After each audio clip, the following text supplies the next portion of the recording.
তাদেরকে একসময় পর্দায় দেখেছি, এখন তাদের বাড়িতে একসাথে খাচ্ছি বা কোথাও ঘুরতে যাচ্ছি বা কাজে যাচ্ছি। আমি মানুষের কাছ থেকে শিখি সবসময়। এক্স বয়ফ্রেন্ডদের সাথে তো আসলে ওভাবে কথা বলার কোনো রিজন নাই। আমি পাবলিক বাসে ট্রাভেল করতাম সবসময়। যখন যেরকম থাকে জীবন তখন সেভাবেই নিজেকে মানিয়ে নিতে হয়। তার মানে এখন রিক্সায় তেমনভাবে চড়া হচ্ছে না, প্লেনে বেশি ট্রাভেল করা হচ্ছে, তাই তো?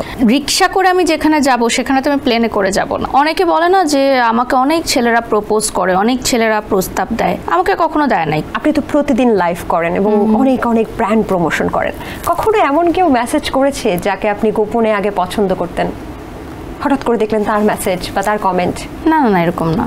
কোনো সেলিব্রিটিও কমেন্ট করেনি হঠাৎ করে? না, আমি যেসব সেলিব্রিটিদের পছন্দ করতাম, যাদের কাজ দেখতাম, তাদের সাথে এখন আমি কাজ করি এবং তাদের সাথে আমার খুব মধুর সম্পর্ক, ভালো সম্পর্ক। তো এটা মাঝে মধ্যে মনে হয় যে আগের কথাগুলো যখন চিন্তা করি যে তাদেরকে একসময় পর্দায় দেখেছি, এখন তাদের বাড়িতে একসাথে খাচ্ছি বা কোথাও ঘুরতে যাচ্ছি বা কাজে যাচ্ছি। বলে না যে কেউ কারো রিজিক নষ্ট করতে পারে না, আর মানুষ যেটা কপালে লিখে নিয়ে আসে সেটা কেউ কখনো পরিবর্তন করতে পারে না।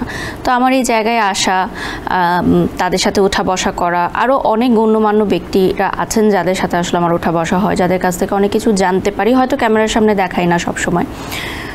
তো ভালো লাগে যে আমার যেই সোশ্যাল প্ল্যাটফর্ম আছে বা আমার যেই সোসাইটি আছে সেখানে আমি মানুষের কাছ থেকে শিখি সবসময়। চমৎকার। কিন্তু কাছের কোনো মানুষ কি কখনো কমেন্ট করে ফেলেছে যে বারিশা আমি তোমাকে দেখছি, হঠাৎ করে অনেক দিন যোগাযোগ নেই, তার কমেন্টটা দেখে আপনি সারপ্রাইজ হয়ে গেলেন? না, আমার আগের কিছু পুরনো বন্ধু বান্ধবীরা আছে যারা হচ্ছে দেশের বাইরে চলে গেছে এখন বা দূরে আছে। Ex boyfriend?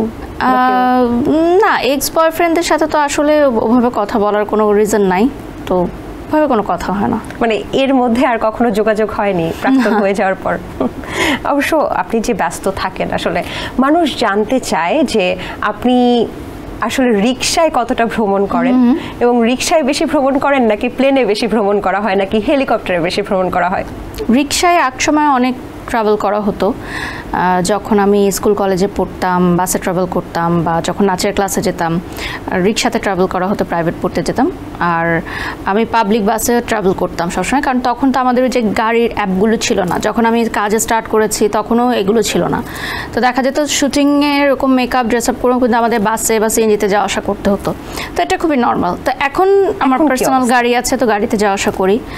আর আমি ট্রাভেল করতে পারি না, খুব দূরের যাতায়াত করতে পারি না, আমার পায়ে পানি চলে আসে। আমার এটা একটা প্রবলেম আছে, এটা একটা অসুস্থতা। তো এই জন্য আমাকে আসলে বাই এয়ার ট্রাভেল করতে হয় অলওয়েজ।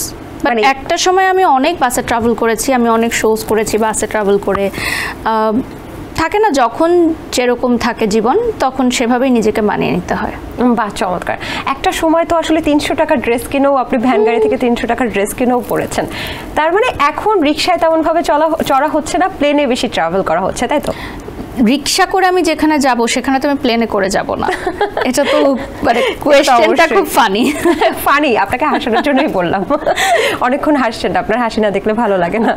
আমি আসলে খুব চুপচাপ থাকি, আমি খুব পরিমিত, মানে আমার পার্সোনালিটিটা এরকম যে আমি নিজেকে এভাবেই মেনটেন করে আসছি, এভাবেই ক্যারি করে আসছি। মানে অনেকে বলে না যে আমাকে অনেক ছেলেরা প্রপোজ করে, অনেক ছেলেরা প্রস্তাব দেয়, আমাকে কখনো দেয় নাই। কেন?